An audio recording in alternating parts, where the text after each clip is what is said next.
What happens at laser tag never stays at laser tag.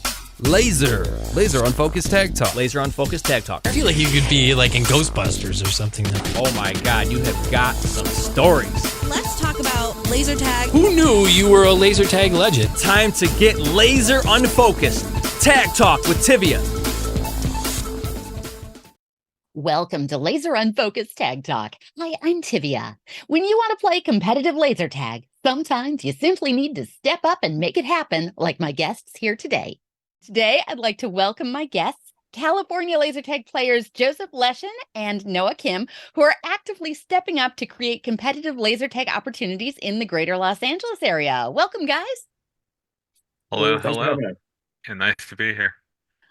All right. So we've known each other for a few years now, but I would love to take this opportunity to just delve a little bit deeper and find out a little bit more about your backgrounds. How did each of you get into laser tag in the first place? Do you want me to go first, Noah? Yeah, you've been playing longer. You can go first. Sure. So back in, I would say middle school, this was 08, 09. There was a site that used to be here at Jungle Zone in Glendale that me and my friends would go to like maybe once every 3 to 6 months. And then in 2011, we walked in there and we got absolutely annihilated from the regulars who were there, one of them being General Nicholas, another Rickroll, and a bunch of others. And I just thought, hey, that was a ton of fun getting stomped on. Let's do it again. And then so this like once in a while thing became a once a week thing. And then I'm not entirely sure what happened, but from February 2011 to September of 2018, I have played laser tag in some capacity every week, like the entire span of it, aside from I think 2 weeks. One of them I had strep throat. I forgot what happened with the other one. But yeah, like it was fun. I lost probably a billion games, and I just kept on going. But you became a diehard out of it. Exactly. Losing is fun. Yeah, I don't think any of us will get as good as we got without losing so many games, you know? Yeah. No, that's the truth. So what about you, Noah? How did you first get interested in laser tag? So continuing where Joe left off in 2018, I think it was April 20. Actually, no, it was the day after 420 because I was busy on 420 itself. But I went first. I went to play airsoft with my friend, and then my other friend, who was a regular at the Jungle Zone, was calling us and telling us to come by. So we did, and that's where General Nicholas and Joe annihilated us. And it seemed interesting. Joe showed me some of the game formats they played, and next thing I know, I was there next week, several weeks after, practicing to play in the tournament, and I've pretty much been at it ever since. I think that was also the year I decided I would try to visit at least one site out of state each year. Really? That has never actually come up in conversation. So I admire that because, I like to travel and tag as well. Battle Blast was my first out of state site. Then there was Stratum. There's been several others. You were there for a good number of them too. Oh, that's right. We've played a couple of states. Delaware, yeah. Yep. And it's interesting you both referenced 2018 because, that sticks in my mind because that's when I first came out to California, played a Jungle Zone, again, because Nick invited me out to a tournament. And so that was, I think, when I met both of you for the first time. And by that point, it seems like things were rolling along with you had some competitions pretty steadily going at that point. Was there a competitive laser tag scene in your area when you each started playing? Technically, there was, but we weren't a part of it. So from what I remember looking at, like we used to have an archive like zoneelite.com or something, and they were running this thing called Base Flags Quarterly, where they would just run a Base Flags Quarterly tournament every 3 months. And then they also had this other tournament. I think it was called like Clash of the Titans or something. And that was they were hopping from like site to site. I think they ran like Sherman Oaks, Alhambra, Santa Maria when they used to have a site, Upland when they used to have a site as well. But we were never actually a part of like that group. And actually, like we started our tournaments back in 2013, but we never spoke with anybody from another site until maybe 2015, aside from maybe a bunch of Alhambra guys who were also only connected with us. So for the first few years, we've been pretty isolated, and our like tournament stuff was just us, a bunch of regulars, a bunch of poor kids who thought, "Hey, a tournament sounds fun," and then they'd show up. And yeah, that was most of Glendale, honestly. Hmm. Well, and by 2018, it seems to me that the number on the flyer was like you'd done, maybe that was your ninth Glendale Open, you were calling it. I And actually have the amount of tournaments we've run. Let me count this. One, two, three, okay. four, five, six, seven, eight, nine, 10, 11. We've ran 12 tournaments in Glendale from 2013 to 2019. And 2015, 2014, 20, wait, let's see. Yeah, 2015 was the first time we actually had like out of sight people playing with us. And embarrassingly, I lost in my home site to like a Sherman Oaks Alhambra mix. So there was that, but we never, until like Chino, we never really connected in with the greater community over here. And by that point, we were the only people running stuff here at that point. Hmm. Uh, if I'm thinking correctly, yeah. So I think 2016 Nationals was Sherman Oaks. But other than that, there hasn't really been a tournament ran here except for the three from the Laserline guys. I think it was two West Covina, one Mission Viejo, if I'm remembering it correctly, Noah. Yeah, that was about right. I know there was one at Mission Viejo. They did one at the West Covina Grand Opening, which I was not there for. Uh, And that yeah, that that sounds about right. I think I told you. Did I ever tell you about their grand opening tournament, Tivia? No, I have not heard this. Tell me a story. So it was supposed to be like they had this super weird system where it was a 1v1 on the equivalent of like a solo elimination game. And then whoever won that got into the final, which was like everyone who won their 1v1 just sort of shoved in. And so my cousin and I walked in there thinking like, nope, nobody's gonna come show up to this. Like no one who knows how to play. We're just gonna sweep it. It's gonna be easy peasy. I walk in there and it's like a dad and maybe like his mid 40s, okay? So he was like, "Hey, do you play laser tag?" And this was like right after like during the COVID stuff. So I was like, "No, I haven't really played in a while. How about you?" He's like, "No, I haven't played in a while." And then I saw him lean as we walked into the arena, and I'm thinking this guy knows how to play. Well, you And just told me a moment ago you'd played like every week for from umpteen years. till So 2018. And so this was 2021. So technically, I haven't played for a while, but we were both like sort of downplaying how much we played. And when I walked into that 1v1, like a mid 40s dude, he brought his kid over and his friend came over too. So I wasn't expecting anything. And then this guy started beating me. And by the end, I figured out like how to beat him. Like if I just stuck on him, I'd win. But turns out he used to play Lasertron Nationals back in like the 2000s, which it just felt so bizarre to like show up to a random tiny tournament and that like this guy just shows up and we just so happen to play against each other. Um, Still didn't win that tournament. We don't talk about that part. Um, the manager at the time, Chris, was watching the finals, and there were a bunch of kids who all won. Like I think they were like maybe 16 or something.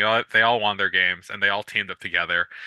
And the manager who was running this whole thing was just watching them team up. So I just figured, okay, I guess we're just going on. And then one of them ended up winning the tournament, so it's okay. Well, and you're talking about a place where you're playing with equipment that maybe doesn't have a set tournament format yet. I'm guessing because Laserland you run EXO, which we don't see a lot of that in other parts of the country. So is there anything kind of unique about, doing a tournament on that kind of gear versus you'd had all these years previous where you were running events with Zone? Like, does the system make a difference from that vantage point, do you think? Um, well, the immediate thing that comes to mind is I don't know how to play EXO. I know how to play Zone, but EXO is a completely different beast. The wake up is very interesting on EXO. Noah can tell you like better all about all the technical stuff, but with EXO at least on stock, if you just do this to the trigger as you're coming up, you can spam before anyone else ever gets to jump on you, and that creates a lot of you can't really counterplay it. So in terms of like tournament play, like I had been at least formally ran something on EXO, but that comes to mind. And then the fact that like we don't have a community really to pull from. So all the Laserline tournaments thus far have been either random public coming in, um, some zone people like me, or just the staff. There's no like actual committee or community at all. So we're going to be have to building that from the ground up. And since we're going to be the ones doing it, it's probably going to have elements of zone.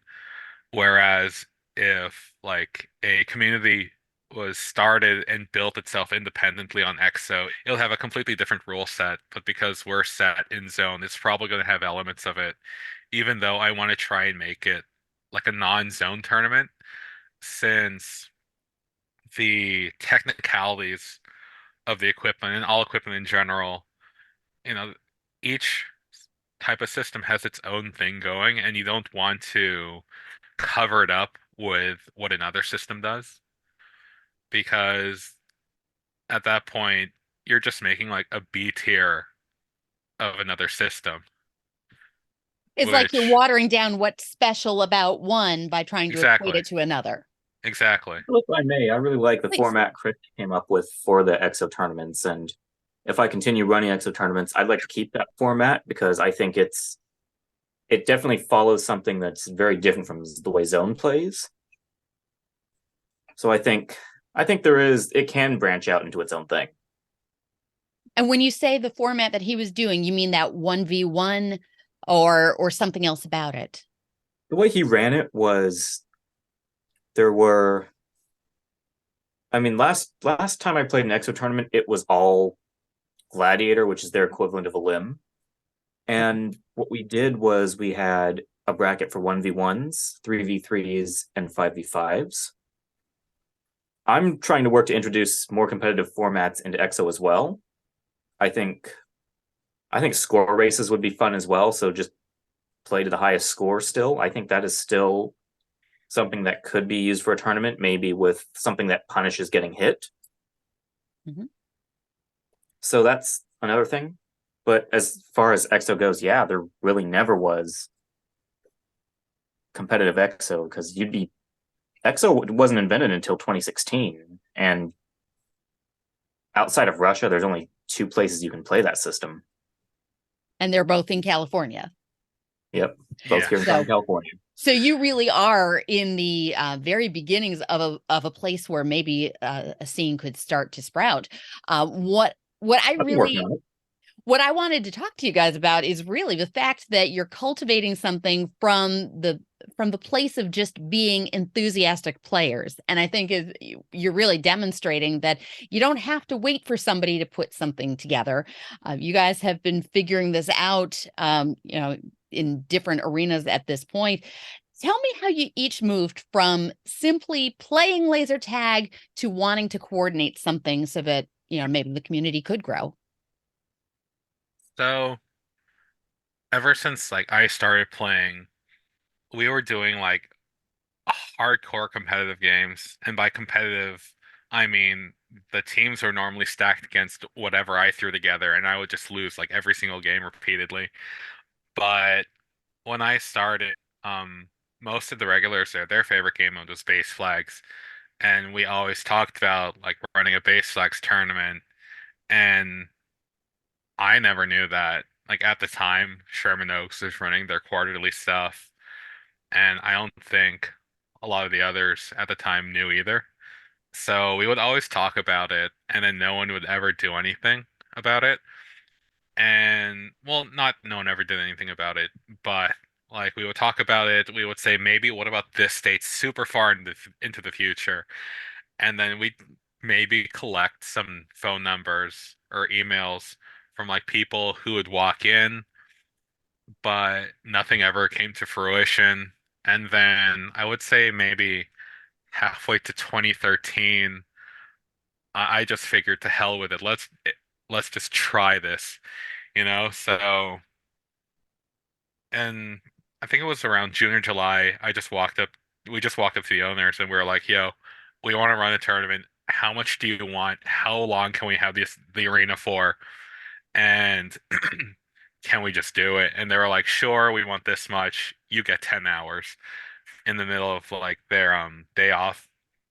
So we there was a lot of growing pains with like the scoring and such, because this first tournament we were running team elimination.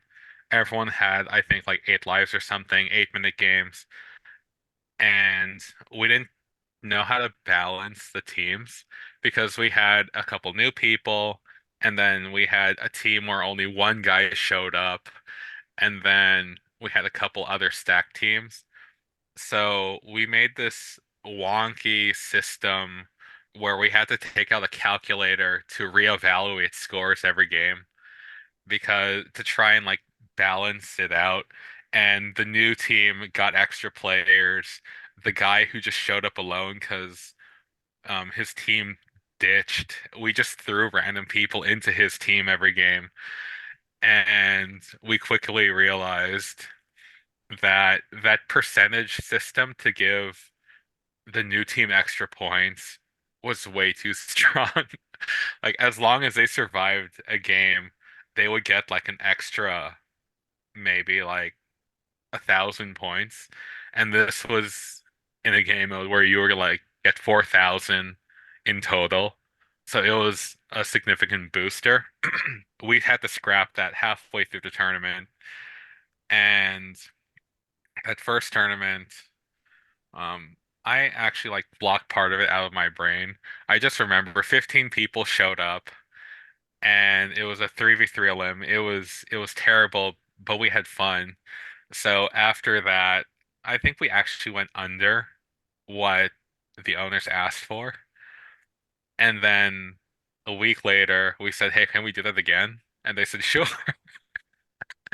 So So it sounds like you had very supportive owners and management letting you kind of take the reins on this, and probably didn't hurt that you've got an accounting background to get creative with percentages.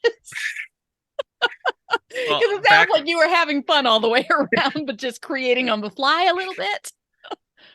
it was well back then I didn't have an accounting background because this was like right after high school, but it was something.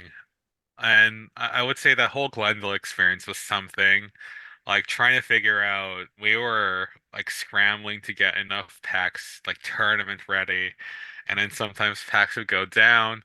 We would throw a decent pack in there, not tell anybody what pack it was to keep it kind of It was it was very makeshift, but we made it work, basically. And if we can grow a community out of a 1,500 square foot space, you can build a community anywhere, honestly. Well, and I think that it's awesome that you guys are proving that, you don't have to follow formats to have fun. And it seems like you're always having fun with it. So, you know, um, in running these events or even just playing in them, what are some of the advantages or disadvantages that you see from just trying to step up to the plate as an enthusiast? Well, we get events. You I make it would say that's happen. yeah, that's the biggest takeaway. Like if no one's gonna run it, just do it yourself. It'll work. It may not be the best, but you know what? You have an event now. And you can take the mistakes you take from that event and move forward with it to make the future events better. So just Absolutely. And you're make having things fun happen. because it's laser tag, so you can't beat That's that. and that's the most important part. No matter how makeshift these things can be, people are still laughing, and that's as long as you're getting that in, that's the most important thing. What's your take on it, Noah? Advantages, disadvantages, things that you've seen? So I'll be honest, I've never actually organized something as far as laser tag goes successfully myself, but it's definitely an intimidating task. That's why I haven't yet done it. But I think one thing I've found difficult is just generating interest in it. I back in the day when I was the supervisor at Laserland, we did something called the Manager Challenge, where if you beat the manager, you'd get 10 free games. Like And after Chris left, I was the one doing it for a while. So I would use that as kind of a recruitment method. There were these, there was a good 3, 5 people who'd come in on every Saturday to play with me. And it became at the point they were interested in playing in a tournament and they wanted to become better players. So I'd gladly show them tips and tricks along the way. I'm still going back and forth with the owner, trying to see if a tournament would be possible, and he's on board with the idea. it sounds like in both instances, you guys are really still actively coming up with creative ways to inspire some interest. And do you have any other thoughts about how to go about developing more interest in laser tag? Developing more interest. I mean, like, if you just walk into a site with your friends and then just keep going and then tell the staff, hey, can we try and run something here? It's honestly that easy. Like, I wouldn't say all site owners would be up to it, but enough site owners would be up to it if you just asked and if you brought like some people in. So they see like there's some profit to be made, and then other people, like random people who come in, they would see that there's some intrigue to be had. It's not just like one person stomping on teenagers every Friday night or something, but there's an actual community of people. And I would say once you get a small dedicated group going, it's a lot easier to build up the rest because you know groups get larger the more people are in there. So if you're just like one guy saying, "Hey, I'm just gonna go here every day to play," it's a lot harder to build like a community around that. Whereas if you have a couple friends with you, you already technically have a community. So you just have to funnel a few more people, and you just smile at the new guys, show them how to play, they'll come back. Mhm. So I would say, like, to anybody who wants to build one, you just have to stick with it. I think that's really good advice. I'd love to know if you guys consider yourselves system specific or multi-system players, because Joseph and I have only ever played Zone together, last time being when all three of us happened to be teammates at the Zone Nats last year. But Noah, you and I have had opportunities to play on a variety of systems. Like we've played Delta Strike and Battle Company and Exo and Netronic, and I can't even remember what else. So like, do you consider yourself a specific system player, or do you kind of play the whole gamut of things around? Because you've got a lot of choices where you are in the greater Los Angeles area. I mean, I'd say after working at an EXO facility, my style has definitely become very adaptable. So, you've seen I play EXO very differently than I play Zone. Yes. So I still consider myself primarily a Zone player. EXO would be my second. After that, I've never really competed on anything outside of Zone and EXO. So just a little more casually enjoying whatever experience as you're doing your travels out of state. Is that kind of what Yeah, it is for you? like you'll see it when I was playing Delta Strike. I kind of there was never, from what I understand, there was never really any competitive Delta Strike, so I kind of hybridized Zone and EXO from that. But yeah, and then Blast, I still have yet to play the current Blast system, but I look forward to that day. Very We cool. have two Delta Strike sites over here. We could start something too. Absolutely. We played both of them last time I was in California. Yeah, That was a good time. Oh, it we're was starting us. to have a tournament on the newest equipment. I can't remember if it's Genesis or Evolution. It's the newest one, but I'd love to compete on that new one. Genesis. Yeah. Genesis, okay. So, with a variety of tag experiences that you guys have had, what makes you gravitate to the ones that you do? Uh, I would say I like Zone because you just fire slower. I never really liked the idea of just like breaking your finger, pulling the trigger 1,000 times over. Like I remember playing a Quest tournament 2017, and Drea ran it, and not to like bash on Quest or anything, but all my fingers hurt, and I kept on having to rotate all through like all my fingers pulling the trigger just because I had to fire it so many times. With Zone, like it's shoot, at least with competitive Zone, shoot, and then you get a second to like relax, throw one dodge. You don't have to like do a whole dance routine in front of the guy, and then yeah, it's relaxing. Magnetic triggers probably really help too, don't they? Yeah, like it's. Well, I would say also just because I started on Zone, so I'm always going to be biased on Zone. But to me, it's fun when you don't have to spray. Not fun, but it's more fun when you don't have to spray down everything. And Noah, what about you? You've played a lot of different systems at this point. Yeah, so like Joe said, I do like Zone where the rate of fire is lower. There's more skill and strategy involved than just spraying laser pulses everywhere. But I enjoy the way that the packs are timed. So, EXO, you can shoot half a second before you can get shot, or Delta Strike, you can shoot the second your pack makes the wake up sound. Zone, you can't spam the trigger as you're coming up to get a shot off because then you'll lock your laser for a second. And I really like that because it defeats trigger, it stops trigger spammers in their tracks right there. You can keep someone down. So if there's someone, you know, playing like a jerk and just trying to camp you the whole game, if you know the timing, you can keep them down. And if they keep following you, they're just gonna keep getting hit. So it Yeah, really, oh out of God. all the systems I've played, Zone Zone's timing is done the best to defeat spam campers and stuff, which I really like. Okay.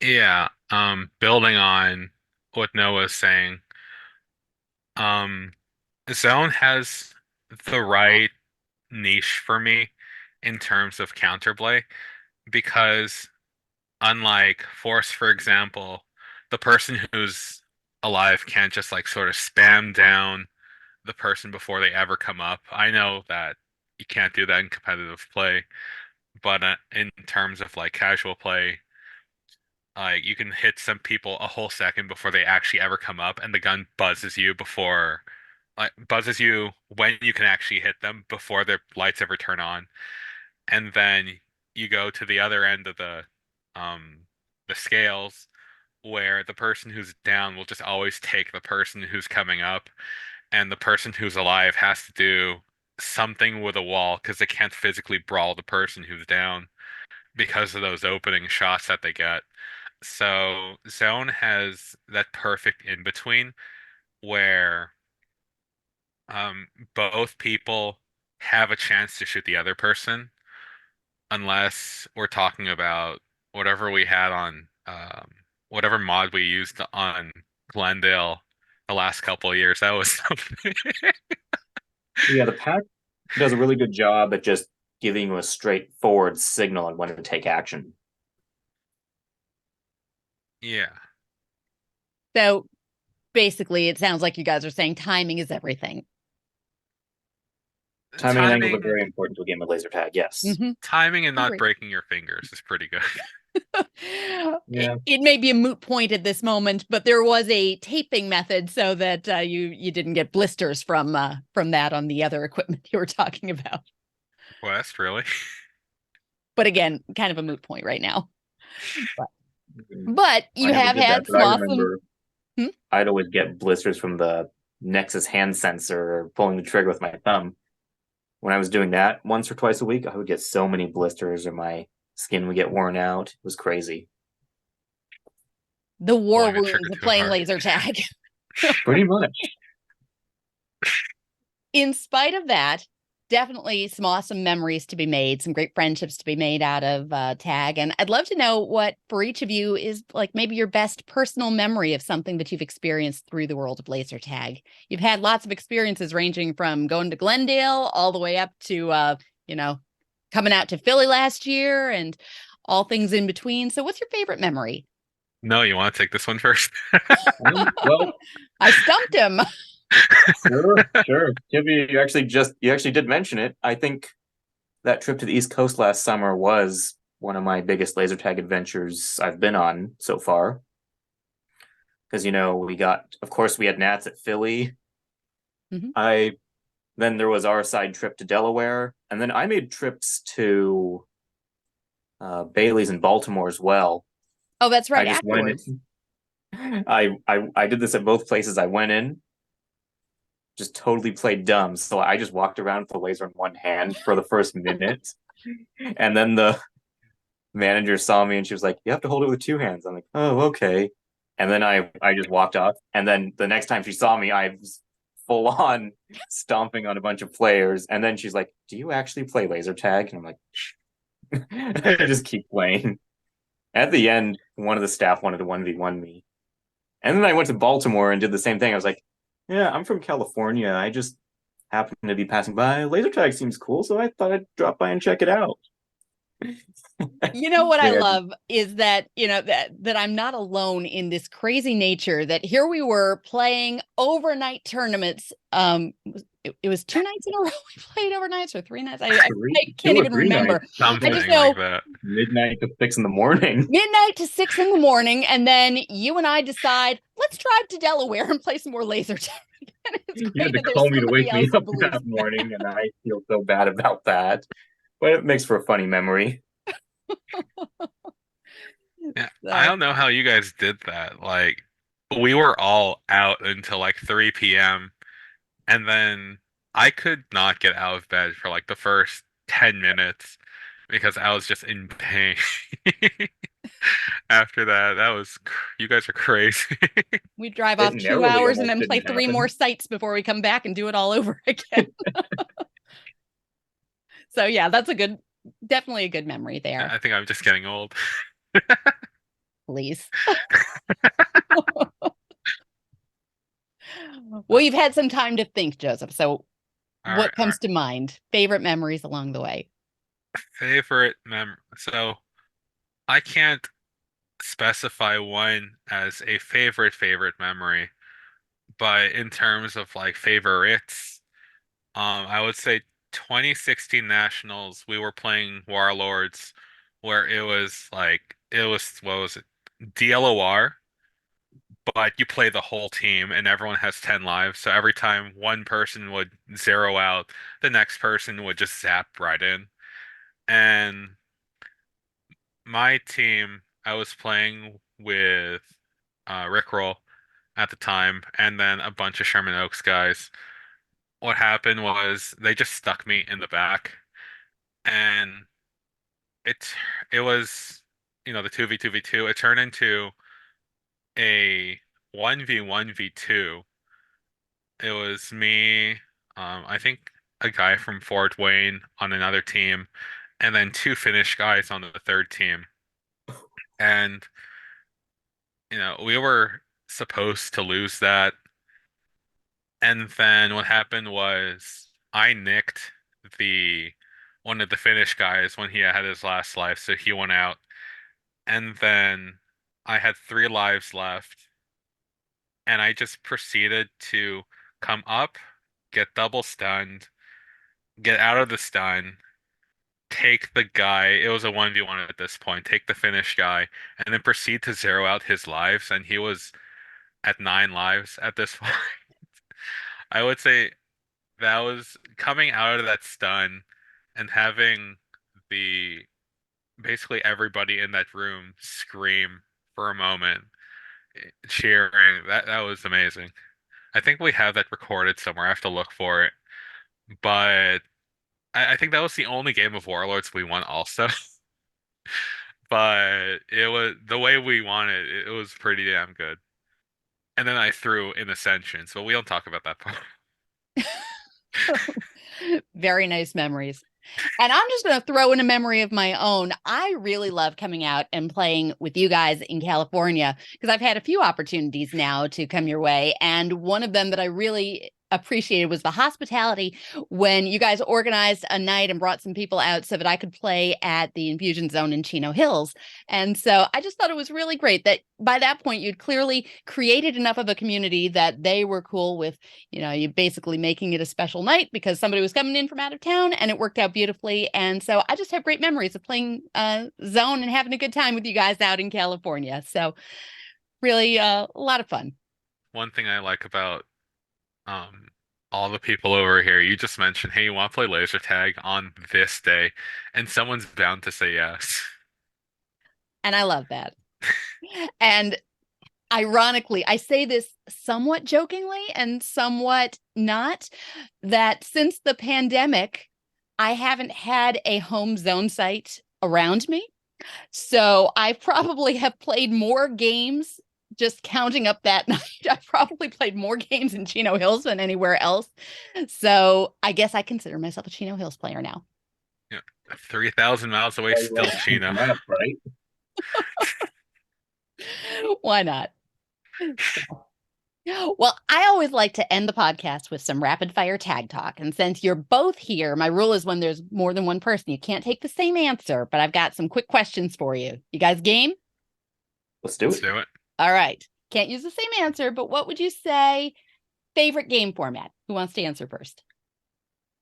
No, I Base guess to flag. answer first. Base flex. Mine would probably be, say, Swede and Team Olymp. Okay. Coolest place that you've ever visited because of laser tag? I'd say Stratum was a facility unlike any other I've been to. Stratum was amazing. Yeah, Man, would I give to play there again? absolutely. I would say Ben Salem and Bailey's is pretty damn cool. And then I know you only said one, but I have one more. Okay. I went to a site in Frankfurt, Germany, and having like how their walls are positioned, like I would have to raise both my arms up, scooch sideways to squeeze through. It was pretty interesting. Very cool. I haven't gotten overseas to play at any site, so I'll have to check out some Your experiences next like that 100 soon. sites, you have to go My next international. 100, yeah. Well, I played Canada, but I haven't been to Germany, so that would be kind of a cool experience to have. All right. Coolest person you've ever met through laser tag? Lone Wolf. Was that? Lone Wolf. Lone Wolf. Okay. I would say like we've met a few celebrities over the years. Like I think his name was Anthony Padilla. He was part of YouTube's Smosh. Glendale got a lot of celebrity visits, didn't they? Yeah, they did. I Okay, I remember. want to hear more about this. Who are some of the celebrities who came around at the different sites? And tell me which sites we're talking. We're talking Glendale here? Yeah, this is Or Jungle Zone mostly in Glendale? Jungle Zone in When it Glendale. was around? Yeah, so I know there used to be this group of like Disney people, and they would always rent it out. I know a rapper like rented the place out also whole Saturday. Um, there was an actor from I think Sons of Anarchy, and we used to have like this celebrity wall on the wall back in Jungle Zone. And so I'm not our staff, but Jungle Zone staff took a photo with him along with Ricky, and they actually cut Ricky out of the photo because he wasn't staff at that point. Um, in terms of like famous people, he was part of SourceFed. Um, I'm blanking on a name, but he was like a comedian. That was 2014. Noah Cyrus showed up. That was 2013 with a couple of her friends. Anthony Padilla from Smosh showed up. We had a regular who was the son of an actor on Law and Order. And he was really adamant on like, hey, Joseph, if you're gonna record this stuff, please don't like make it public on YouTube. So I said, okay, that's fine. There was also like this popular airsoft YouTuber back in Sherman Oaks. Noah, you were the one who talked Josh the to Hooligan? him. Huh? Josh the Hooligan? Yeah, that guy. Yeah, I remember him. Yeah, he showed up at Sherman Oaks and I remember they recorded that. I don't remember what the comments were on that video, but they recorded that. But yeah, like since we live in LA, they're bound to show up, you know? Kind of a nice perk. I don't see a lot of that where I am. But Move to New York City. there you go. Problem solved. All right. Let's keep on going with the rapid fire. Favorite laser tag prize or souvenir? These were dusty as hell. Um, these were handmade. Well, not Oh, handmade, yes. but these were engraved from one of our guys. So I would say these look Yeah. pretty cool. Those Got are a very couple cool. of I've got myself. one. I've got mine back there on a shelf. I got two up there. Nice. You just reminded me, we still haven't gotten those coins from Jason Well, we have to from talk to the Oh, Nationals. guys at goodness. Kino Hill and make sure see if they shipped them to the site like No, they said I they told would. him Give him a shout out because those Zone Nats coins, I think, are a very cool souvenir. I they agree are. with that.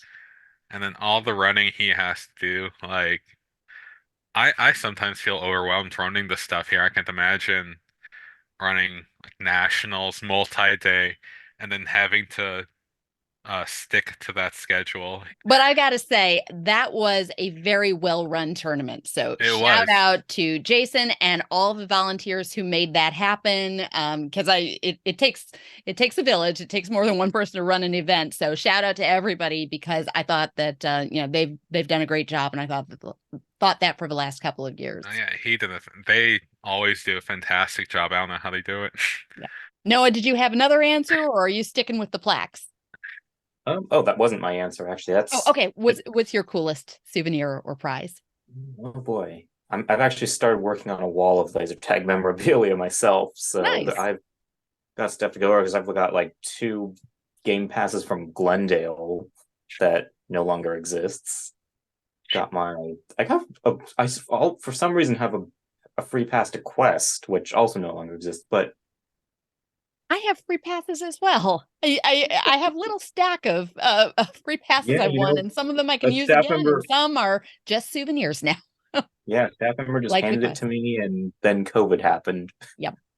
But I would say my personal Nexus pack. Very cool. Moving on. Favorite energy drink to keep you on the move? Ghost. I have to go with grande matcha Starbucks latte with oat milk or almond milk and 8 scoops of matcha. That sounds like a good recipe. Sounds like California. And I'm going to weigh in on this one too, to clarify for people who have questioned what is go-go juice that I reference when I play these overnight tournaments, because it's a Honey Boo Boo reference. But what it actually is, when I say I stay awake with go-go juice, it's a mix of Herbalife tea with a lot of caffeine in it that during the time at Philly, I mixed with Liquid Death because it was the official water of Zone Nets. So I get a kick out of saying that I mixed Herbalife and Liquid Death. And that's go-go juice. All right. And favorite brand of We Never Run in the Arena shoes? Say Nike or Adidas. I tend to just play in my work boots. I think they're made by Response Gear. Okay. All right. And last question. Best reason to play laser tag? It's fun. That one's obvious. All right. I'll grab another reason. Fitness, team building, sportsmanship. Having camaraderie. There we go. Camaraderie. Okay. There you go. I think I don't know, for me, playing laser tag has really helped train my reaction time and my coordination. Good one. So that's another. It is a good workout. Absolutely. I always say laser tag is what I do instead of going to a gym. So Yeah.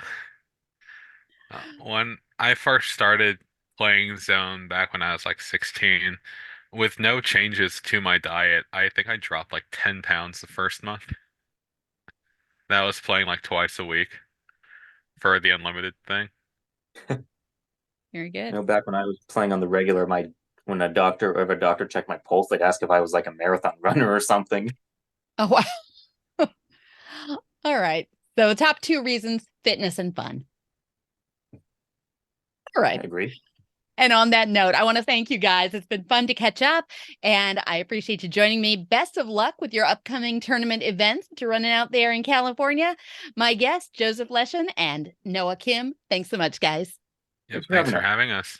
Thanks for checking out this episode of Laser Unfocused Tag Talk. Listen for more episodes on the first and third Friday of each month. Want to be a guest on an upcoming episode? Find out more and follow my blog and website at TiviaChickLovesLaserTag.com.